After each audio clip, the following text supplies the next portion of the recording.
I komedie så har du gjerne sånn, du har en straight man, og så har du en tulling ved siden av. Og han, straight man, han later sånn som han skal gjøre, og så har du han tullingen som gjør det som vi har lyst til å gjøre, publikum har lyst til å gjøre. Så det jo på en måte splittelsen mellom vår kropp og vår fornuft som de representerer. Men han har både straight man og han tullingen i samme kropp. Så han vet, han skal ikke si krigen, men han klarer ikke la være å tenke på krigen. Det derfor det så, altså, alle vi kunne tenkt de tankene, ikke nevnt krigen. Men han gjør det. Vi hadde ikke gjort det. Derfor det tilfredsstillende å se en som gjør det som vi tenker man ikke har lov til å si. Dette en episode som gjør mest narr av tyskerne, eller av engelskmennene? Den gjør narr av den påtatte høfligheten. Det den på en måte kritiserer at vi har ikke lov til å si ting som helt åpenbare. Og da blir det på en måte mye verre.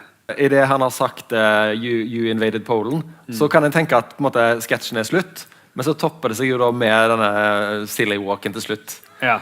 Det på en måte to forskjellige humortradisjoner som på en måte kommer opp på hverandre her, som gjør at det blir ekstra gøy? At du har liksom både det verbale, og så kommer den der gangen til slutt? Ja, sant. Det jo mye med den som ikke handler om akkurat det jeg snakket om nå. Altså, det kroppslige med i all god komedie.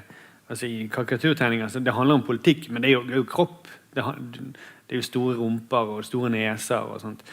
Det må alltid være med. Og så han jo ekstremt alle komiske figurer har masse energi. I hvert fall de fleste. Og det jo, du ler jo av den nervøse energien som bare bobler opp. Det jo det komedie egentlig det jo nervøs energi som bare bobler opp. Kunne den blitt spilt inn i dag? Sikkert ikke. Hvilken 2021 tær det denne tråkker på? Nei, men de fjernet jo en episode. Ja, denne har jo vært kontroversiell, for det ikke akkurat denne biten, men et annet segment, så det en gammel offiser, tror jeg det, som snakker ganske nedsettende, eller helt rasistiske vendinger om noen cricketspillere, tror jeg det. Ja. Og det, men han jo en tulling i den serien. Ja. Men liksom kampanjene nå har gått på at de sier stygge ting, derfor må det vekk. Mens John Cleese sier jo at men han sier det jo, han jo en tulling, han sier det i en kontekst. Vi gjør narr av en tulling. Men det liksom litt det nye nå at konteksten ikke liksom en formildende omstendighet. Du skal ikke si visse ord uansett om det for å gjøre narr av de folka eller ikke. Så det synes jeg vanskelig som komiker å akseptere, fordi ord aldri bare ord. Konteksten betyr noe faktisk. Det forskjell på om en nazist sier det, eller om en som driter ut en nazist sier det. Ja, for når en begynner å argumentere i dette landskapet, så blir det fort at en tar det standpunktet at du legger til grunn at folk har null evne til å tolke. Ja. De bare hører et ord, og så blir de helt satt ut. Og noen har tydeligvis null evne til å tolke. Ja.